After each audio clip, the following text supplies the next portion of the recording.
Hi everyone, this week, this reading is for the 12th to the 18th of September, and I'm going to shuffle the cards while I talk about the astrology. And I'm using, firstly I'll just say I'm using cards from the Simply Deep Tarot by Chanel Bayliss and artwork by artist James Battersby. So this week, first of all, there's something that's a bit tense this week that I have to mention, and it's pretty full on because it's the tension sort of starts from Monday today, and then it sort of builds up to Friday. And this aspect is Sun square Mars. The Sun is in Virgo and it's squaring Mars in Sagittarius. So there could be, something like really intense fear energy, anxiety, stress energy, maybe even argumentative energy, or just headache energy when the Sun and Mars is involved. And sometimes Mars and the Moon, people can suffer from tension headaches or stress headaches. It could be a situation where this week a person or a situation just sort of riles you up and makes you feel agitated or fearful or reactive. So just be aware of that. Venus is in the middle of Libra now, and so anyone that was born sort of the middle of an air sign, around 15 degrees, will be getting some nice energy from Venus, so that's good. Jupiter has just gone into Libra. I talked about that last week, so that's bringing more harmony to relationships, more idealism around attitudes towards relationship, a desire for more harmony in relationships, and more balance and equality in regards to interpersonal relationships, personally and globally as well. The other big thing this week is that we have another eclipse. So the 16th, which is this Friday in Australia, so that might be Thursday in the US. The 16th of September, a full moon lunar eclipse in Pisces. 23 degrees of Pisces, this one. Now, the interesting thing with this one is that it makes a square with Mars and conjuncts Chiron. So there could be some tension and stress around trying to heal something in your life, or you may feel forced to face difficult emotions or difficult situation in some aspect of your life, or could be to do with your spirituality. It could be to do with beliefs and what you believe in. It could be any other area depending on where the eclipse falls in your personal chart. So have a look at where the eclipse in Pisces falls for you personally. If you know your own chart, 23 degrees of Pisces, so have a look at that in your own chart. If you've got a water rising, sun or moon around that degree, then that's actually going to be nice for you most probably, because, well, especially if you've got Cancer or Scorpio, because it's going to make a trine to it. But if you've got something like a conjunction, like you've got Pisces and the full moon lunar eclipse conjuncts your Pisces sun around 23 degrees, that could be more intense. Or opposes, a sun in Virgo or a moon in Virgo, that's going to be more difficult. So, it does help to know your own personal chart if you're interested to find out what that's about.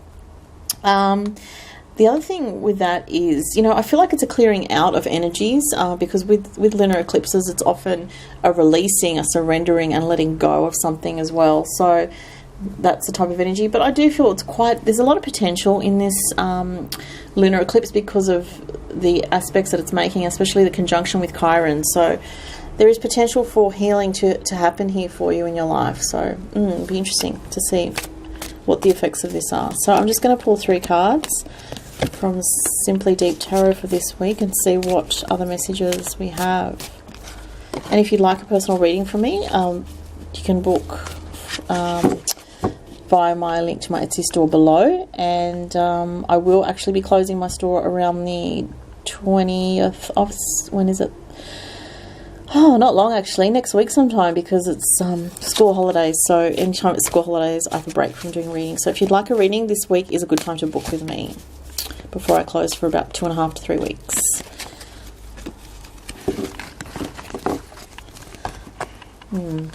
Like this one here. Okay, so let's see what we've got.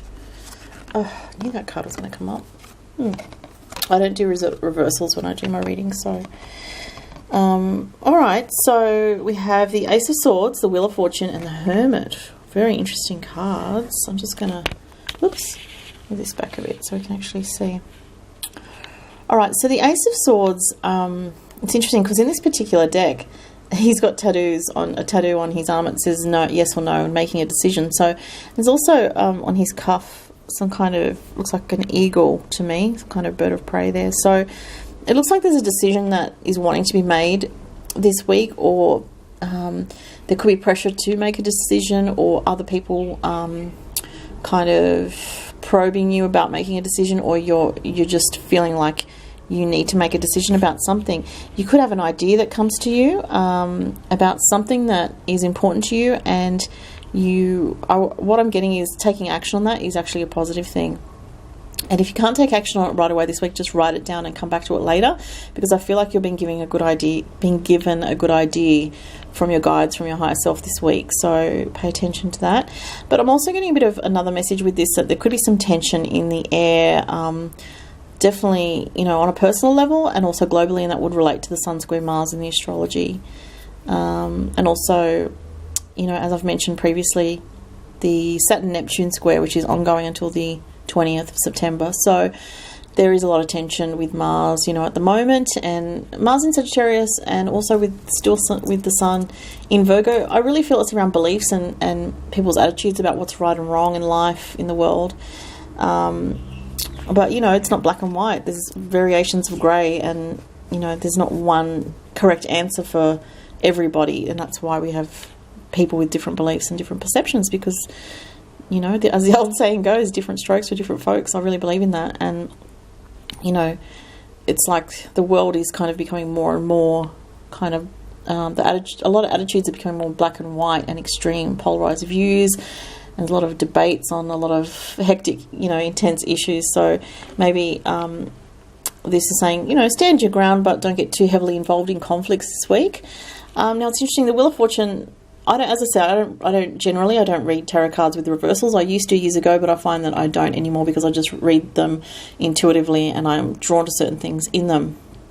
Now, it's just interesting in this deck because you have this devil figure down here, seemingly controlling this wheel here. So look, what I do feel with that is it might seem at the moment that the negative forces of around you or in the world or in your life, like the fear energy might be a bit ramped up at the moment. But what I'm getting with this is call on your angels and guides. I'm really drawn to this beautiful angel here and this light emanating. And yes, there are some negative and dark forces in the world, but there's also a lot of light and love and a lot of caring people, and to remember that and to try to focus on your heart center rather than the mind and the churnings of the mind, because I just feel that this could also be some kind of global thing where there's some kind of shift of energy going on, and that would also actually relate to the eclipse at the moment. It's a big shift of energy, so it can make emotions feel very up and down. You can feel like you're experiencing highs and lows with all the eclipses that we've been having in recent months. And with the Hermit card here, it's talking about retreating from all the voices, all the external voices of the world around you and other people's opinions, and really just checking in with yourself and asking yourself, what do I feel in my heart? I'm okay right now. Like, there's no cataclysm present right now. So, take a deep breath and just, if you need to pray, pray. If you need to journal, do whatever it is that you need to do. Get out in nature, enjoy your life, do whatever you need to do to raise your vibration, because it's really important for the people that are aware to hold the high vibration, because if the people that are aware really, relinquish that power that we have to hold the light, then kind of, things can sort of, the light, I don't know, I feel like the light doesn't shine as bright, or it feels like there's less hope if the people that are aware just kind of slack off in a way. And everyone has times of highs and lows. I'm feeling, everyone has times where they feel stressed out and anxious. It's not about being perfect or anything like that, but it's just about reminding yourself, not to sink into really negative thoughts and negative beliefs this week. I just feel that's the message that I'm getting. And just with the Hermit card, I was just getting something else. I'm just going to tune into it. All right. What I'm getting with this is, again, it's like saying, trust your own light, your own path. Don't lose sight of what's important and relates to your personal integrity. because of other people's ways or other people's opinions, but to stay strong in your own spiritual beliefs, in your own knowing of what's right for you personally, and stay true to that, and without compromising yourself, without lowering your standards or doing anything that makes you feel that you've done the wrong thing. But it's important to have integrity and follow your inner wisdom, is what I'm getting. And also, I do feel this is about prayer and meditation in a way to help to raise your own personal energy, which ripples out and affects everyone else. So there you go. So that's the reading for this week. All right, everyone, I hope you have a great week, and I'll talk to you soon. Bye.